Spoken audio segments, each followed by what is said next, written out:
Estamos aqui na Sociedade Teosófica no Brasil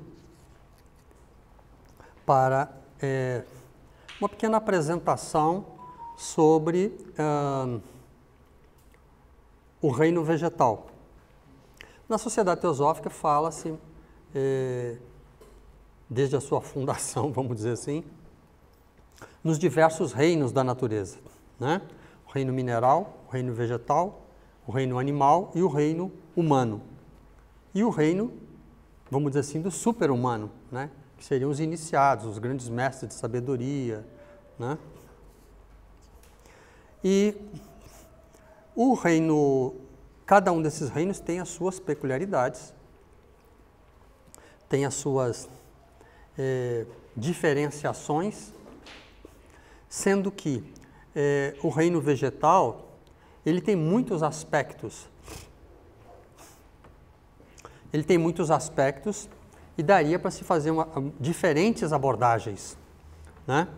Então, nós vamos fazer duas abordagens básicas sobre o reino vegetal. Como eu disse, são muitos aspectos, não dá para abordar todos os aspectos numa única conferência de 1 hora de duração, né? O reino vegetal, nós poderíamos falar sobre o reino vegetal do ponto de vista biológico, ecológico, holístico, simbólico. E nós vamos começar, nós vamos dividir a palestra basicamente em duas partes. Então nós vamos falar um pouquinho sobre o simbolismo do reino vegetal, sobre as árvores, seu simbolismo em algumas culturas e tradições, e vamos perceber como essas diferentes tradições apresentam elementos, vamos dizer assim, né, para cutucar os psicólogos presentes, elementos arquetípicos, não é? Por favor, não me cobrem taxa por usar essa palavra, não é? E depois nós vamos falar sobre alguns aspectos do reino vegetal do ponto de vista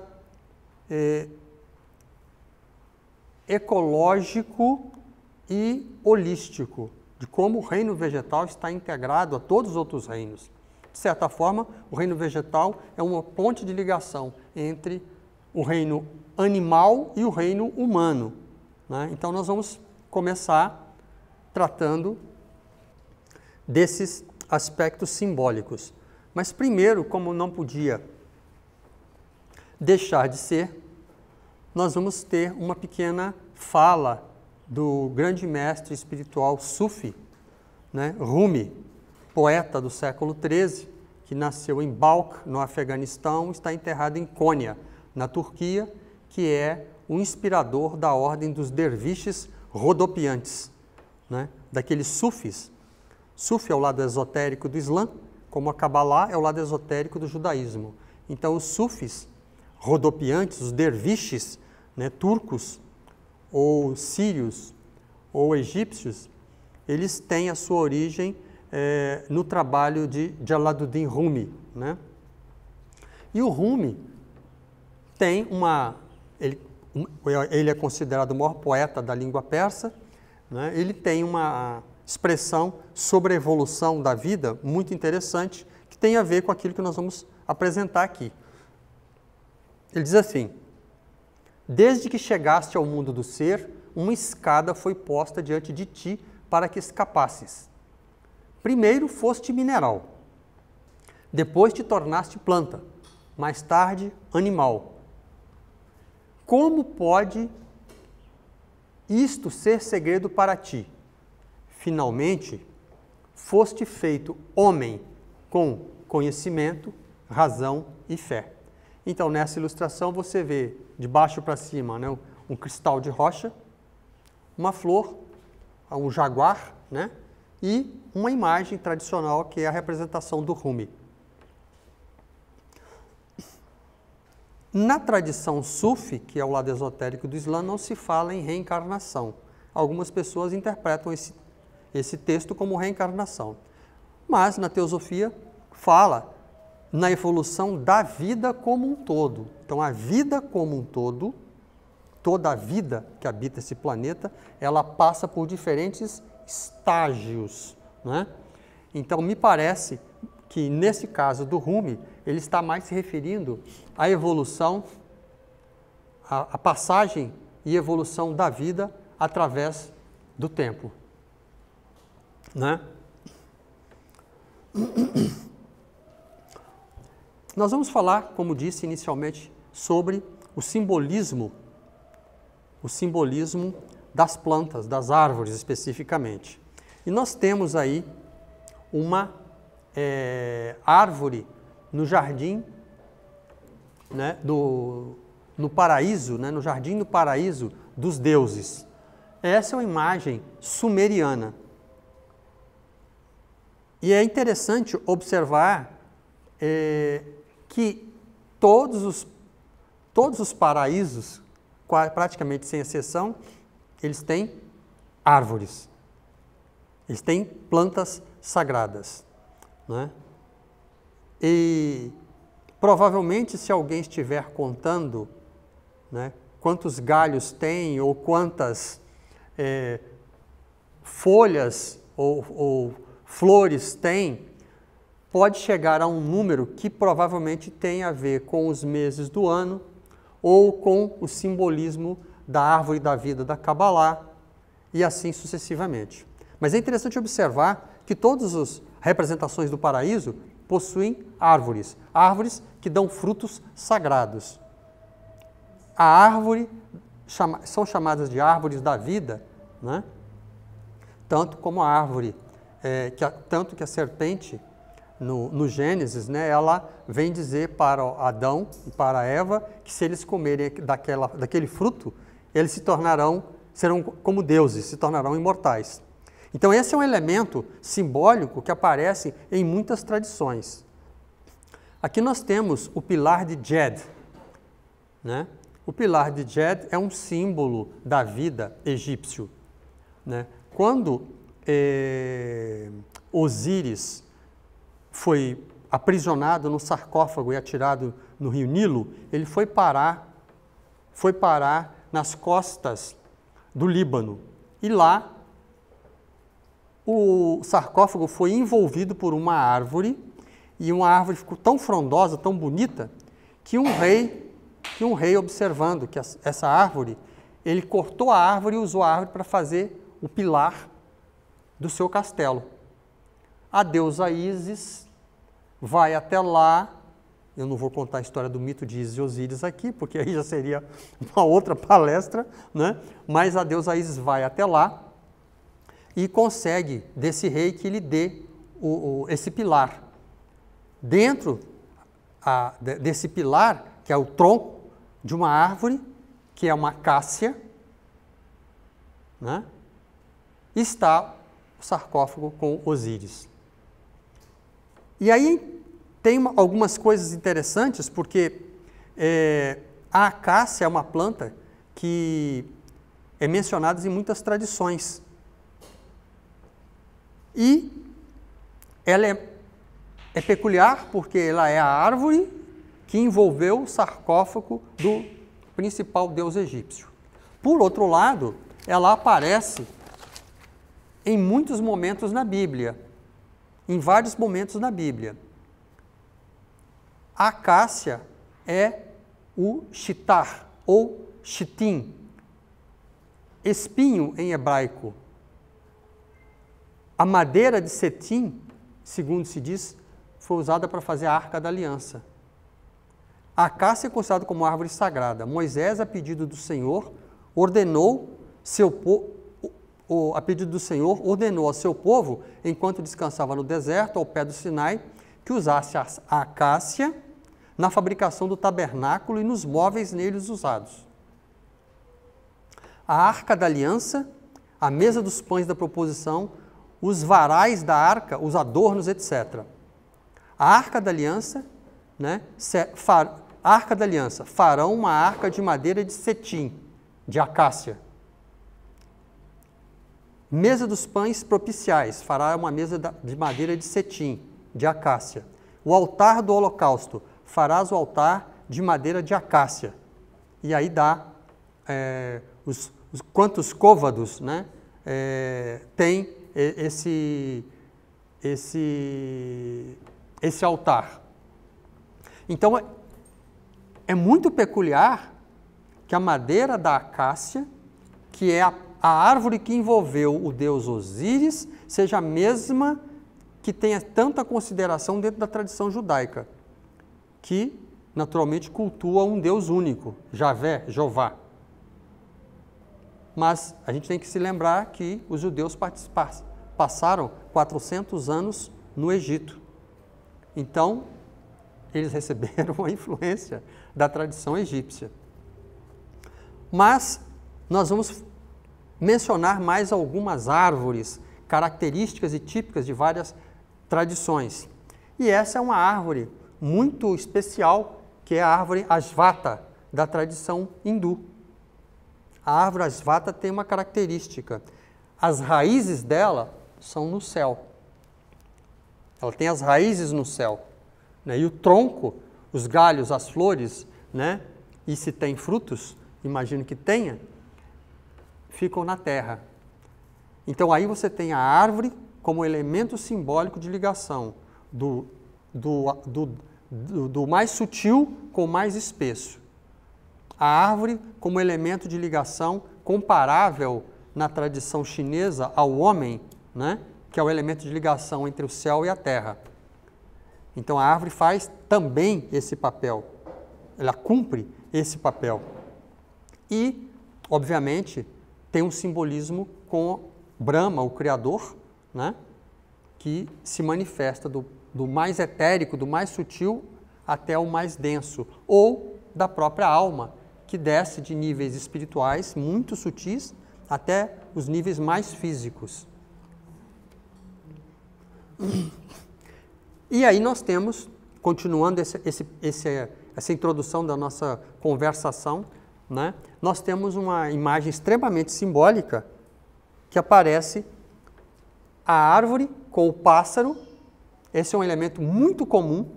Se você tem o pássaro, a árvore, e na raiz da árvore você tem serpentes. Né? Então você tem as forças telúricas, que simbolizam e tem uma ligação com Kundalini, com a energia telúrica, no chakra básico. Você tem a árvore e no alto da árvore você tem o pássaro. Né? Isso aparece também na tradição cristã. E nós temos aí, na árvore da vida do Kabbalah, né? Você tem o Keter, que é o reino, o nível mais alto, e Malkut, que é a primeira esfera embaixo. Keter, que é o reino, e Malkut, que é a esfera inferior, que simboliza a terra, né? Keter, perdão, a coroa, né? E o reino, Malkut, embaixo. E do lado nós temos uma representação tradicional da mitologia nórdica, onde você tem os dragões nas raízes da árvore, né? Da árvore, e a águia no alto, com o mesmo simbolismo, e na tradição nórdica são 9 mundos, né? Que isso é explorado pelo Tolkien no Senhor dos Anéis. Então você tem ali o Midgard, né? Você tem o Midgard bem no tronco, no meio, que é a Terra-média, né? Que aparece nos textos do Tolkien, porque o universo está contido nessa árvore cósmica. Então a árvore como um simbolismo cósmico. E agora eu acho que a gente vai entrar numa outra coisa que vai chamar bem a atenção aqui de um amigo nosso presente, o Marco Aurélio, que é o caminho do pólen da tradição dos índios Navajo, ou Navarro, né? Que eu acho é impressionante como essas tradições apresentam um simbolismo arquetípico de incrível sincronicidade, né? Então, esse desenho é um desenho do caminho do pólen, né? O que é o caminho do pólen? É uma representação feita pelos índios Navajo de como se fosse um mapa humano, né? Que seria comparável a isso. Nesse mapa que é apresentado pelos Navajo, você tem do lado direito da tela uma espiral, uma linha curva, e do outro lado você tem uma linha quebrada. Então, uma linha yin e outra linha yang. Uma linha masculina e outra linha feminina. Né? A energia telúrica tem as marcas dos passos embaixo, na linha embaixo, e a energia telúrica sobe, vamos dizer assim, por esse caule, que é uma planta de milho, né? E no alto você tem um pássaro. Né? Então você tem linhas curvas e sinuosas, yin e yang, dois desenhos como se fosse um masculino e um feminino, um escuro e outro claro. E não dá para não fazer comparações com a tradição dos yogis, com Ida, Pingala e Sushumna, né? Os 3 canais que sobem ao longo da coluna vertebral na fisiologia yogi. Não dá para não comparar. Né? E veja que são tradições que não têm nenhuma ligação física, ou histórica, ou cultural. Não é como os judeus que absorveram coisas dos sumérios ou dos egípcios, onde eles estiveram. Né? Os índios norte-americanos não tiveram contato com a tradição yogi ou com a tradição hindu. Né? Não houve aí um contato. Então, esse simbolismo, quando um simbolismo ele é confirmado em várias tradições, eu acho isso que tem uma importância. Acho que a gente deve estudar melhor o assunto. Né? Porque quando uma tradição apresenta uma história, um símbolo que ninguém nunca viu, ninguém nunca ouviu falar, que não tem parâmetro, que não tem sincronicidade, a gente fica assim, né? Pode ser que aquilo seja verdade especificamente naquela tradição, tem uma razão de ser, mas se não tem uma correlação, se não se pode fazer uma correlação em nenhuma tradição, eu acho peculiar. Eu acho isso peculiar. Né? Então, aqui nós temos essa apresentação, né? Essa comparação, já que um dos objetivos da Sociedade Teosófica é o estudo comparado de religião, ciência e filosofia, e de mitos. Né? As pessoas esquecem de comparar os mitos, e aí se perde muita coisa. Bom, eu não vou me estender mais sobre esses aspectos simbólicos, porque, como eu disse, a palestra está dividida em 2 partes. Uma abordando essa pequena introdução pincelada sobre o simbolismo da árvore. A árvore tem importância biológica, ecológica, holística e simbólica. E se esquece disso. Né? Então, esse é o primeiro aspecto que eu queria abordar. E nós vamos agora para um outro aspecto, que é a interrelação entre as plantas, né, o reino animal e o reino vegetal. Né? Então, os animais e as plantas são complementares, são seres complementares. Os animais se movem, as plantas ficam enraizadas. Os animais liberam gás carbônico, as plantas o absorvem. Os animais precisam buscar comida, as plantas fabricam a própria comida. Os animais têm órgãos especializados em cada atividade necessária à vida. As plantas são construídas de maneira modular. Os animais são indivíduos no sentido de que não podem ser divididos. As plantas se reproduzem por brotamento, pelo menos parte delas. Né?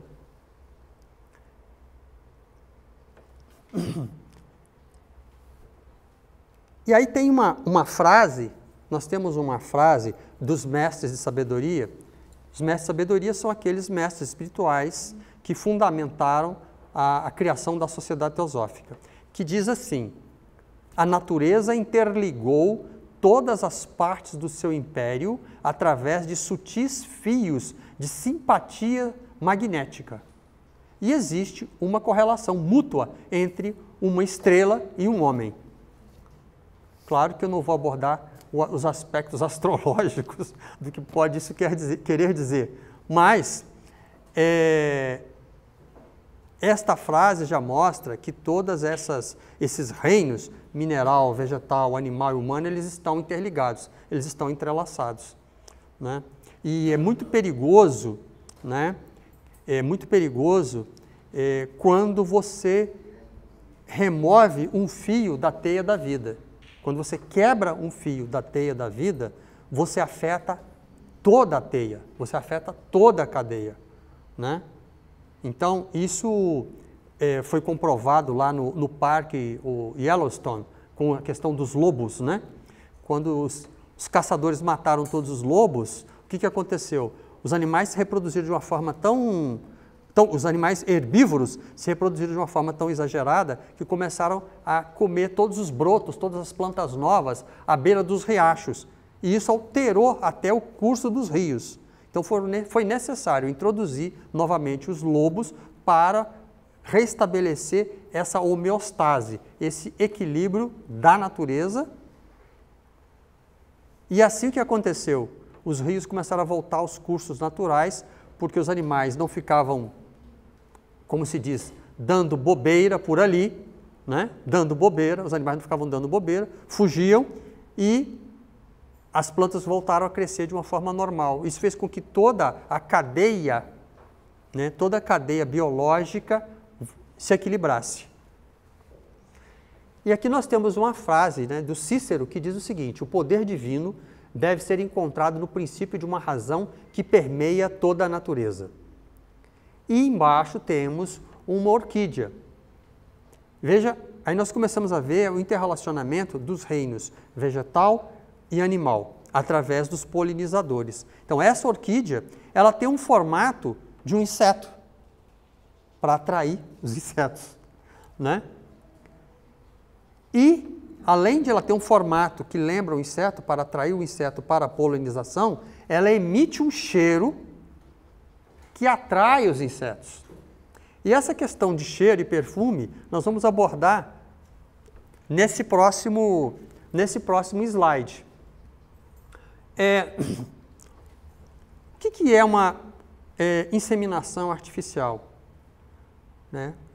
Logicamente, um geneticista, um médico especialista em reprodução, no caso humana, ele pega um óvulo humano, pega um espermatozoide, fecunda in vitro,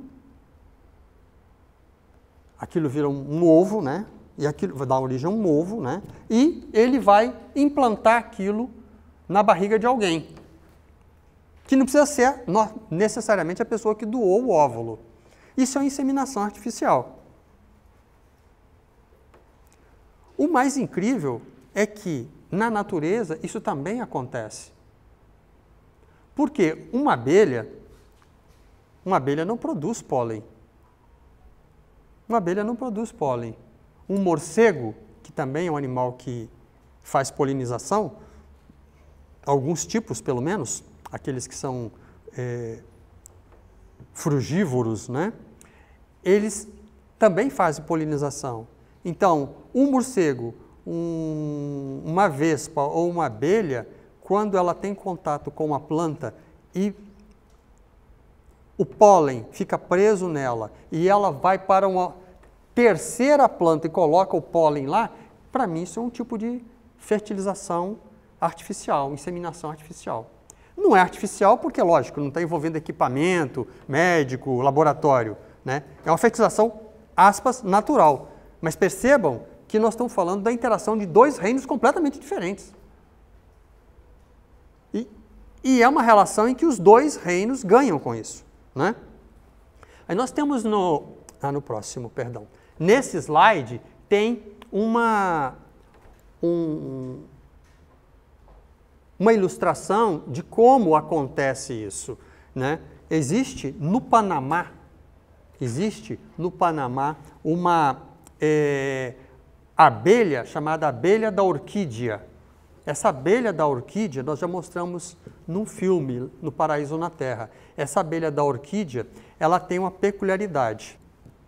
Eu acho que isso talvez possa chamar indiretamente a atenção dos meninos presentes, né? Ela tem uma peculiaridade. Essa abelha, para chamar a atenção da fêmea, ela se perfuma. Ela se perfuma. Meninos, ela se perfuma. O que acontece? Ela vai visitando uma série de orquídeas, e em cada orquídea que ela vai, essas orquídeas têm como se fosse uma concha, uma cesta. E ela, passeando ali, atraída para essa orquídea pelo cheiro, ela cai naquela cesta, e aquela cesta tem um líquido. Esse líquido é perfumado, tem uma essência.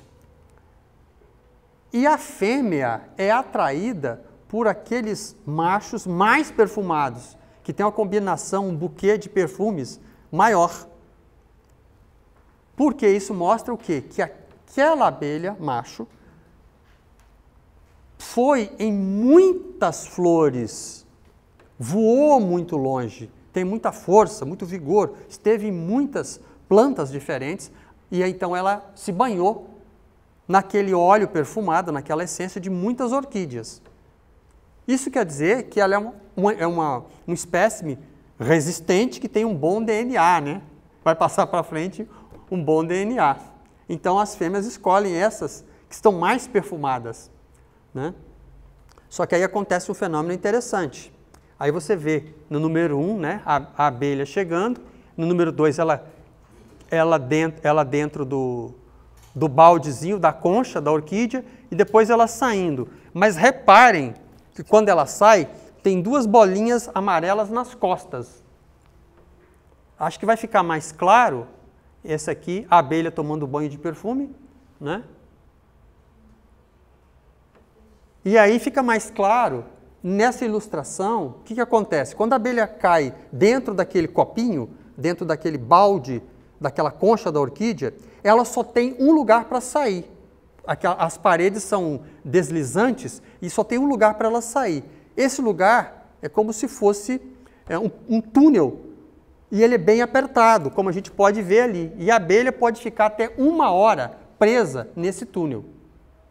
Só que como ela fica presa 1 hora nesse túnel, o que acontece?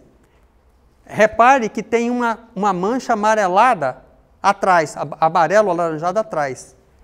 Tem uma coisa chamada polinário. Polinário é como se fosse um saquinho de pólen.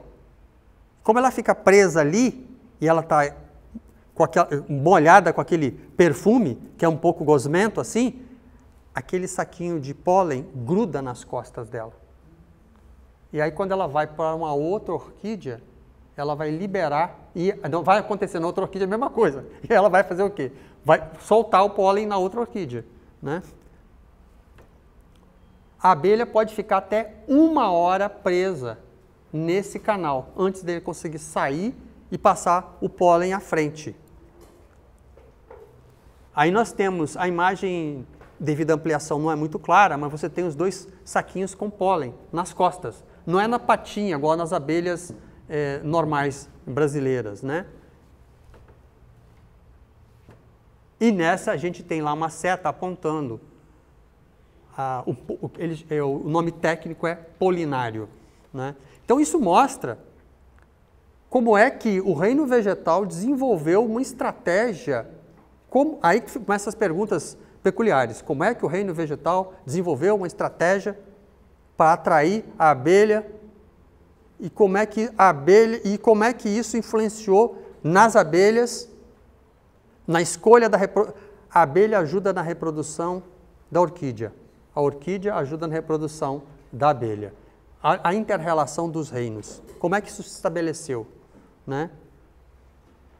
A única explicação que eu não aceito para isso foi por acaso. Isso não dá. Não dá, né? É muito coordenado demais para ser por acaso. E aqui nós temos um outro aspecto interessante, que é o seguinte. Reparem, o que nós temos na tela? Nós temos um óvulo e um pólen. Quem já assistiu uma das minhas palestras sabe qual que é o óvulo e qual que é o pólen.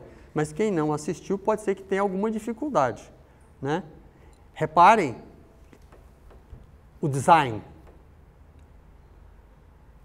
Quando você vai comprar aí um carro, né, ou uma bolsa ou um relógio, né, que é de um uma fábrica ou de uma empresa famosa, normalmente ele tem uma linha, um design característico. Você olha para aquele carro, esse carro é da marca tal. Né? Mesmo que não tenha ali o símbolo da fábrica, você olhando, né? Se eu falar Fusca, todo mundo sabe como é que é o desenho de um Fusca. Não se produz mais, mas todo mundo ainda se lembra como é um Fusca. Tem gente que até tem, né? Eu conheço uma pessoa que tem um. Então, o que acontece?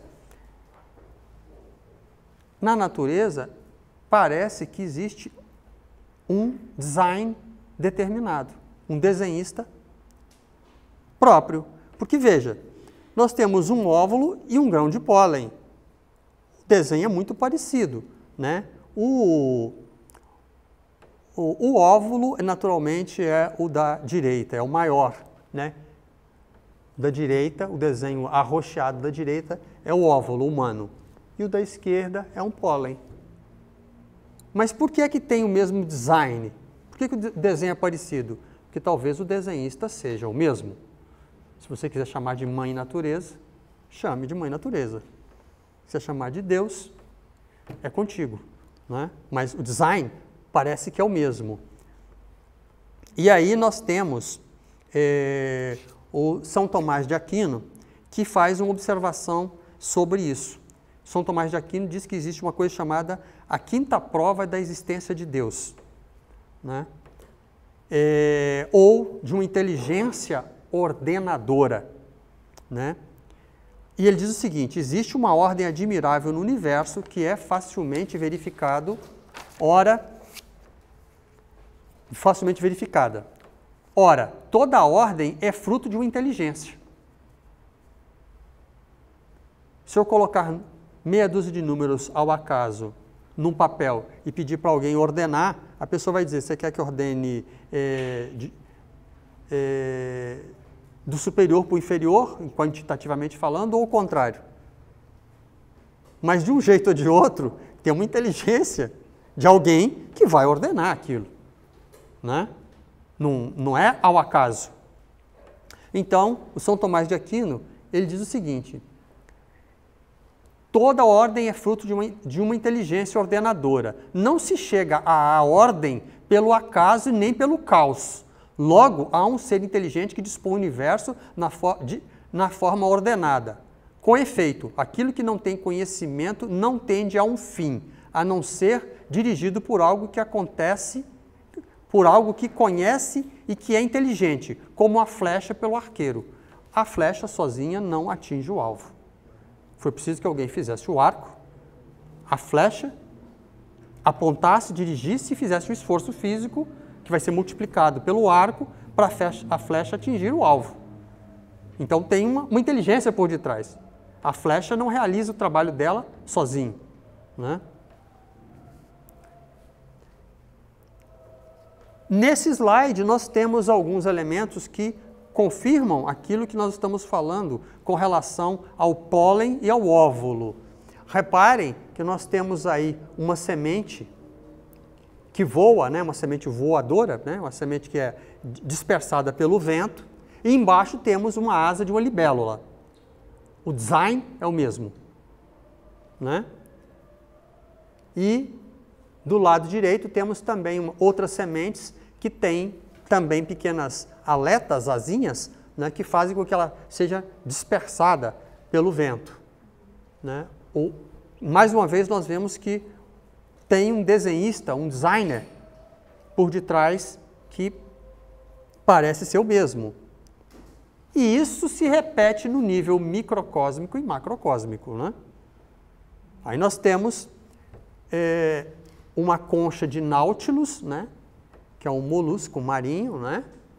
E no alto, à esquerda, uma pinha. Nós temos também uma galáxia em espiral. Aí talvez caiba a expressão de Hermes: o que está em cima é igual ao que está embaixo, né? As leis que regem o nosso universo, elas são únicas, né? Não pode haver uma lei da gravidade para mim e outra lei da gravidade para ele nesse mesmo planeta. As leis têm que ser iguais. E tudo indica que isso não pode ser acaso. Isso não pode ser acaso. Tudo indica não pode ser acaso. Tem uma razão de ser. Tem uma inteligência ordenadora. Né? E aí você tem, são brócolis, né? Que contém aquilo que é chamado de fractal. Que o fractal é exatamente o que está em cima, é a materialização física da lei de Hermes, que está em cima igual que está embaixo. Então, por mais que você coloque esses brócolis no microscópio eletrônico, por mais que você amplie a imagem, ou seja, você enxergue microscopicamente cada vez mais profundamente, o modelo continua sendo o mesmo, ele vai se repetindo. Ele vai se repetindo. Né? Então, parece aí que há é o que eles chamam de assinatura de estilo, né? Ou uma manifestação da proporção áurea, que aparece nessa imagem e aparece nas imagens anteriores. Mas vamos agora falar um pouco mais sobre as plantas. Né? Em 1880, o naturalista britânico Charles Darwin, na sua célebre viagem no Beagle, né? Foi o primeiro a escrever que as extremidades das raízes vegetais agem como o cérebro de animais inferiores. E olha que isso foi dito em 1880, mas os cientistas hoje estão começando a perceber que as raízes agem como se fossem neurônios. As raízes das árvores agem, se comportam como neurônios e elas se comunicam. As plantas se comunicam. Né? Aí tem o texto, né, explicativo, né? A raiz é o cérebro da árvore. Né? A zona de transição da raiz consome oxigênio e envia sinais elétricos e químicos para o resto da planta. Ora, o cérebro funciona à base de sinais elétricos, né, de informações químicas e elétricas. Essa é a base de funcionamento do cérebro.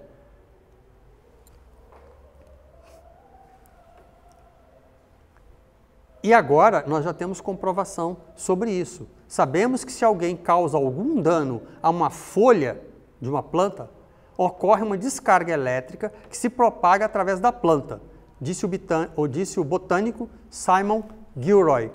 O que desencadeia essa descarga elétrica e como se move através da planta é algo que ainda não sabemos. Ou seja, nós convivemos, né, do lado de fora dessa sala nós temos dezenas de árvores, nós convivemos com as árvores, nós convivemos com as plantas, mas ela ainda tem segredos e mistérios que ainda não nos foram revelados. E talvez o livro mais conhecido sobre botânica, sobre o comportamento, aí eu já estou falando uma coisa até peculiar, né, sobre o comportamento das plantas, das árvores, seja esse livro, A Vida Secreta das Árvores. Né? Na Vida Secreta das Árvores, esse guarda-parque, Peter Follenberg, meu alemão não é essas coisas, ele diz o seguinte: as árvores sentem, elas podem sentir dor, mas também podem sentir emoções como medo. Ele descobriu o seguinte, ele era um guarda-parque, ele estava passeando por uma floresta, acho que na Alemanha, e aí, Áustria ou Alemanha, e aí ele viu um toco de uma árvore coberta com musgo, e perto de uma outra árvore inteira, vamos dizer assim. Esse toco tinha sido cortado bem na base. Aí ele foi lá com um canivete investigar, e ele tirou assim o musgo que tinha em cima, e ele percebeu que aquele toco estava vivo. Mas... E parecia tinha sido cortada há muitos anos. Mas como ela poderia, esse toco de árvore poderia estar vivo se ele não tinha tronco, ele não tinha folhas, ele não faz fotossíntese? Como é que ele se manteve vivo? Aí depois de uma investigação, ele descobriu que aquele toco de árvore estava sendo alimentado pela árvore próxima. As raízes estavam entrelaçadas e a árvore próxima estava alimentando aquele toco de árvore. Ou seja, as árvores se interrelacionam de uma forma muito mais intensa do que a gente imagina, né? E aqui alguns dados importantes para quem trabalha com ecologia ou para quem quer saber mais sobre esses assuntos, né? Uma floresta é mais que um conjunto de árvores. Ao derrubar 1 hectare de floresta, nós estamos falando de floresta tropical, né? Você tira a casa de 160 pássaros, 10 primatas, 33 anfíbios, 44 peixes, 22 répteis e extermina 1 bilhão de indivíduos invertebrados no solo. Então, o desmatamento é um crime ambiental de proporções inimagináveis, né? Se todas as florestas do mundo desaparecerem, talvez um dia a vida volte ao planeta, mas os homens com certeza não vão estar mais aqui. Se existe uma inter-relação tão grande entre as plantas, entre os animais e as plantas, nós estamos esquecendo que nós fazemos parte dessa cadeia, né? E aqui nós temos uma imagem que mostra essas interligações que são feitas através de micro-raízes, né? Micorrizas, né? Que entre os fungos e as árvores. Os fungos decompõem, trabalham a matéria orgânica para que as árvores possam absorver aqueles elementos nutritivos de uma forma mais fácil. E aqui tem uma coisa que lembra, quem assistiu ao Avatar sabe o que é Eywa, a árvore da vida. Eywa, em Avatar, a árvore da vida, ela se comunica com todos os seres vivos da floresta, os Na'vi e os animais e as outras árvores, né? Então, isso ficou claro no filme em vários momentos. Assim como a internet conecta milhões de pessoas, uma rede de inteligência debaixo da terra, chamada de micorriza, permite conversa entre as árvores. Então há impulsos elétricos, informações químicas correndo de um lado para o outro. Como os neurônios se comunicam? Os neurônios se comunicam entre si através de sinapses, um espaço microscópico entre a terminação de um axônio e de um dendrito. Nesse espaço, um axônio emite uma pequena molécula química chamada de neurotransmissor e o dendrito recebe, transformando essa informação química no impulso elétrico, que passa para o corpo do neurônio e depois é retransmitido para outras células através de seu axônio. E aí nós temos, então, essas micro-raízes, né, que fazem essas comunicações, estabelecem essas comunicações, isso no reino vegetal, num sistema similar ao humano, transformando informações químicas em elétricas, impulsos elétricos. E aí, se a gente perguntar qual é o maior animal que existe, né, no planeta, alguém vai dizer, é a baleia azul. É errado, né? O maior ser vivo que existe, animal, não, o maior ser vivo, né? O maior ser vivo que existe é um fungo, né? Trata-se mais precisamente de um tipo específico de fungo, a milária, que fica em Blue Mountain, no estado americano do Oregon, que mede 3,8 quilômetros de comprimento e é considerado o maior ser vivo do planeta. E ele tem milhares de anos. Imagine se nós conseguíssemos conectar com a memória de um ser vivo desse. O que ele tem na sua memória? O que essa Eywa tem na memória? Né? E agora vamos nos encaminhar para o fim dessa apresentação com uma coisa muito interessante, porque as árvores se comunicam umas com as outras, e esse é um caso muito interessante sobre as girafas, né? Um evento que acontece na África. Por acaso acontece com um tipo de acácia. Começamos falando em acácia, vamos terminar falando em acácia. A acácia é meio conhecida, né? Então, os cientistas, há 40 anos atrás, notaram algo interessante na savana africana. As girafas comem a folhagem da Acacia tortilis, uma espécie de acácia que não gosta nem um pouco disso, lógico. Para se livrar das girafas, poucos minutos depois que as girafas aparecem, as acácias bombeiam uma toxina para as folhas. Aí as folhas ficam com gosto ruim, amargo. As girafas sabem disso e vão para outras árvores próximas, mas não tão próximas. Por quê? Porque as acácias liberam um gás, aquelas acácias que foram atacadas, liberam um gás que faz com que as outras acácias próximas, quando percebem aquele gás, sabem que a colega foi atacada por um predador, que no caso é uma girafa. Então todas elas começam a tornar as suas folhas amargas. Então as girafas têm que fazer um percurso contra o vento ou a uma distância razoável, serem muito rápidas a uma distância razoável, para que possam driblar esse sistema de alarme das acácias.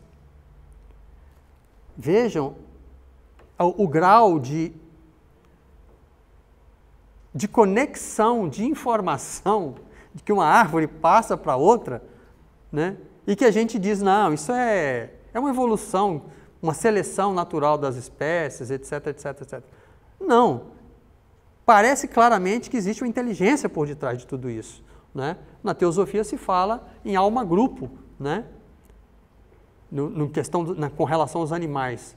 Mas muito ainda se precisa saber, pesquisar, e eu não estou nem falando de aspectos ocultos, estou falando de aspectos, em princípio, científicos, com relação às plantas e às árvores. E então, caminhando para o nosso final, nós temos aqui um cientista italiano, também com esse nome, Stefano Mancuso, né, que é um cientista italiano, e ele é um especialista em neurobiologia vegetal.